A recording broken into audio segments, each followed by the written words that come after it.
I guess we can say that alongside labour market participation and accommodation, language acquisition is generally understood to be one of the three cornerstones of incorporating displaced migrants and refugees.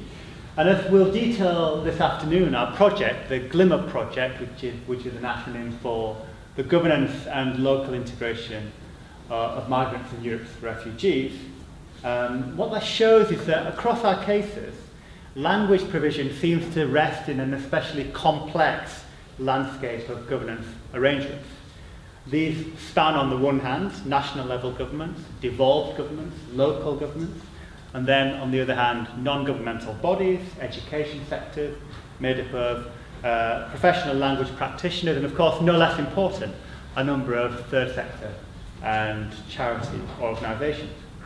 Now, to set this out, I'd like to do three things. The first is to just put some of the discussion this afternoon within the context of the GLIMER project and what the project is trying to achieve.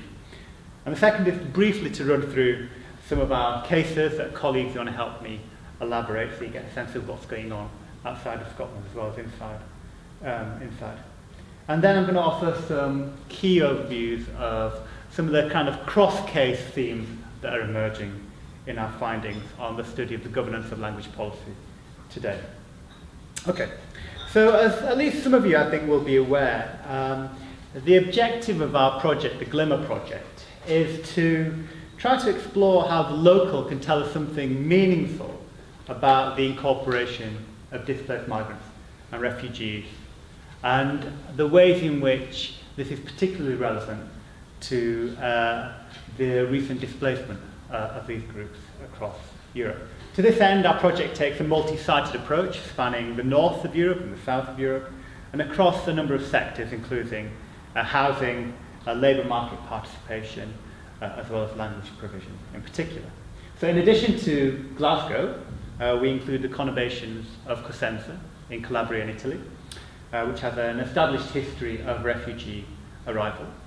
We include Nicosia in Cyprus, which has a more recent experience. And then we include Malmo, which is much more close in its history, I think, to Glasgow. Now, our four urban areas are comparable in terms of their size, but they differ very much in terms of how they may be patterned by ground-level politics, their kind of local and strategic networks, and as well, of course, as their economic resources. Now, the work we're discussing this afternoon has examined the ways in which policies of language provision work across our different cases, what their similarities and what their differences are, and with what outcomes. And while there's quite a lot of research at the moment addressing language, it's often single case focused or very ethnographically based, very qualitative research, both of which are very important, but each of which perhaps underscore the ways in which, or under kind of study the ways in which particular language policies may be proving to be effective or not effective. Now, there are some quite important findings from this body of research, and I suppose the first has to do with the context of language instruction.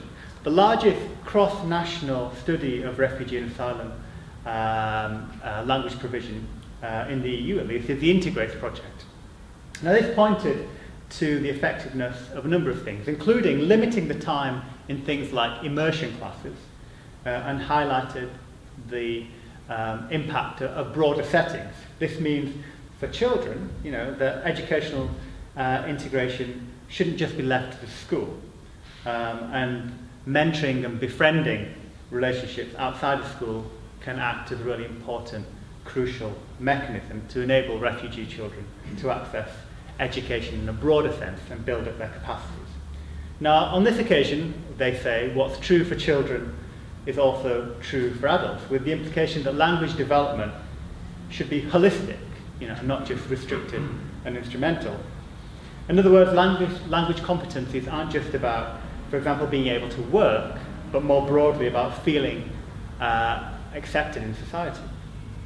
Now, less clear in this kind of work is what the policy approaches are, what the policy approaches are prioritising, and to what end, how they're working with local and national dynamics, and what kinds of partnerships emerge, both kind of horizontally but also vertically, and what partnerships may be missing between different kinds of stakeholders. Now, this is what the GLIMER project tries to offer, and this is what our policy briefing set out in some detail, which are available to you to take away just over there. So my colleagues are going to run through just some headline findings from our local cases, which will discuss, the ways in which language policies are taking place in our different contexts. And then I'll sketch out some kind of overview themes.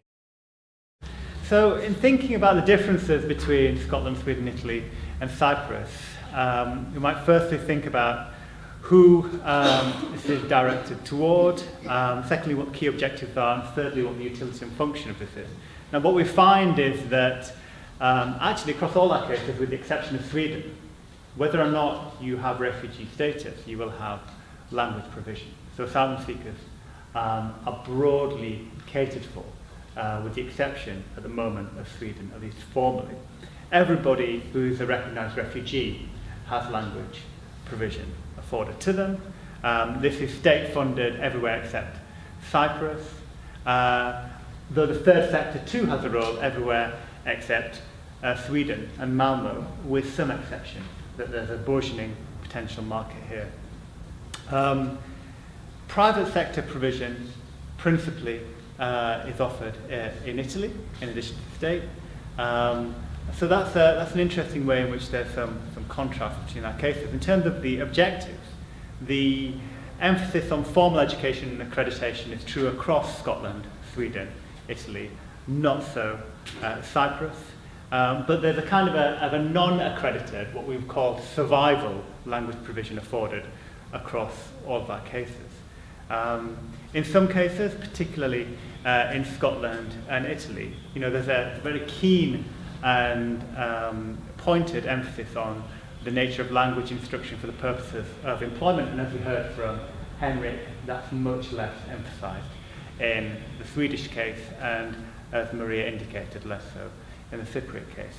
Interestingly, in all of our cases, and as Maria was indicating about Cyprus, and as we might also talk about Scotland potentially if we wanted to, as well as Italy, which has striking contrasts in dialect, there isn't really any kind of consideration of variations in dialect as a feature of being language associated provision, which is an interesting thing which we might want to take up in discussion.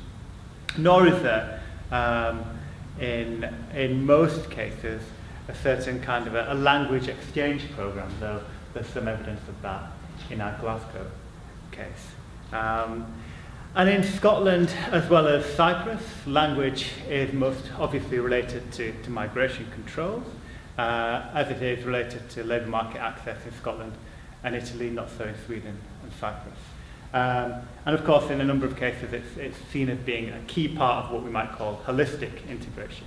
In Scotland, of course, integration from day one, which is true of Sweden and Italy, but not true of Cyprus. So there are some particular ways in which the provision of language instruction across our cases has a specific set of characteristics that are similar and different. Now, I'd like to pick out a couple of overarching dynamics, if I may, that strike me as particularly apparent in the governance of language provision, which raise both, I think, challenges as well as opportunities.